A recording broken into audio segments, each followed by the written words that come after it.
This hip flexor release stretch is absolutely amazing, especially if the muscles on the front of the thigh, right at the front of the pelvis, or if you find that your pelvis is kind of tilted forwards, this is going to be an awesome release for you.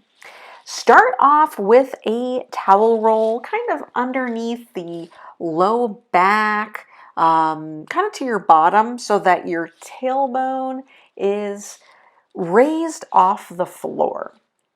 And you want to start off nice and relaxed with both legs extended and just kind of let your low back sort of relax and kind of give in to the stretch.